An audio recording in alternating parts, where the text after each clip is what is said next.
बहुत दूर चलने के बाद उसने देखा जंगल में एक चुड़ैल बैठी थी जो सोने के सीबों से खेल रही थी। सोनिया ने अदब से सलाम किया और बोली, क्या आप जानती हैं कि चांद और सूरज से दूर वो महल कहाँ है जिसमें 3 फुट लंबी नाक वाली शहजादी रहती है और जिसके साथ शहजादे को शादी करना पड़ेगी? चुड़ैल ने पूछा, तो क्या तुम उस शहजादे की होने वाली दुल्हन हो? सोनिया ने जवाब दिया, हाँ, अगर मुझे शहजादा मिल गया तो मैं जरूर उसकी दुल्हन बनूंगी। मेहरबानी करके मुझे बताओ, क्या तुम उस शहजादे को जानती हो? चुड़ैल ने कहा, जितना तुम उसके बारे में जानती हो बस उतना ही जानती हूँ, उससे ज्यादा नहीं। शायद मेरी बहन तुम्हारी कुछ मदद कर सके। सोनिया ने पूछा, तुम्हारी बहन कहाँ है? चुड़ैल बोली, यहाँ से सैकड़ों मील दूर एक पहाड़ी पर रहती है। तुम मेरा घोड़ा ले जाओ, ये तुम्हें वहां पहुंचा देगा। तुम जब वहां पहुंचो तो उसके कान में कहना अपने मालिक के पास वापस जाओ, ये मेरे पास वापस आ जाए। जब सोनिया घोड़े पर बैठी तो चुड़ैल ने एक सुनहरी सीप दिया और कहा, ये तुम्हारे काम आएगा। और उसने चुड़ैल का शुक्रिया अदा किया। इसके बाद वो रवाना हो गई। चुड़ैल का घोड़ा हवाओं से बातें करने लगा। थोड़ी देर के बाद सोनिया ने देखा एक और खौफनाक बूढ़ी चुड़ैल बैठी थी, सुनहरी धन की सी रोई हुई थी। सोनिया ने उसको सलाम किया और इससे भी शहजादे के बारे में पूछा, क्या तुम उसकी दुल्हन बनना चाहती हो? ये कहकर बूढ़ी चुड़ैल हंसी।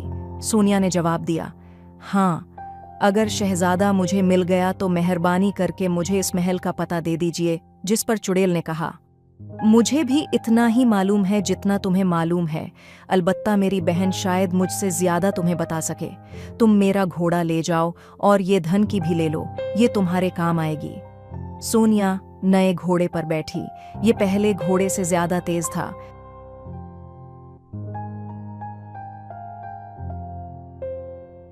फिर वो उस जगह पहुंच गई जहां तीसरी बूढ़ी चुड़ैल बैठी थी, सोने का चरखा काट रही थी। उसके दांत पहली चुड़ैल से ज्यादा बड़े थे। सोनिया ने उससे भी वही सवाल किया। ये बूढ़ी चुड़ैल भी हंसी और बोली, क्या तुम उस शहजादे की दुल्हन बनना चाहती हो? सोनिया बोली, हाँ, अगर मैंने उस शहजादे को तलाश कर लिया तो मैं उसकी दुल्हन जरूर बनूंगी। आप मुझे रास्ता बता दीजिए। जिस पर चुड़ैल ने कहा, लेकिन मैं भी तुमसे ज्यादा नहीं जानती। हाँ, ये सुनहरी चरखा लो और मेरे घोड़े पर सवार हो जाओ। फिर मशरिक की हुआ को तलाश करो। तुम जानती हो कि हुआ हर जगह पहुंच सकती है। शायद मशरिकी हुआ तुम्हारी मदद कर सके। सोनिया घोड़े पर बैठकर चल दी और बहुत दिनों के बाद मशरिकी हुआ के घर पहुंची।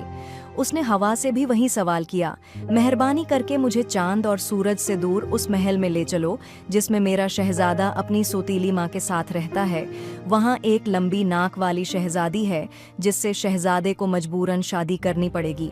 शमाली हुआ बोली, मैं एक दफा वहाँ जा चुकी हूँ, मगर वहाँ जाने के लिए इतना तेज चलना पड़ेगा कि मैं थक जाऊंगी। लेकिन तुम एक बहादुर लड़की हो, तुम्हारी मदद करना मुझे अच्छा लग रहा है। आओ मेरे साथ चलो। सोनिया हवा के साथ आसमान की वसातों में यूं उड़ने लगी जैसे उसे कोई जादुई पर लग गए हों कि समंदरों में तूफान आ गया और हर चीज सर्दी से जमने लगी।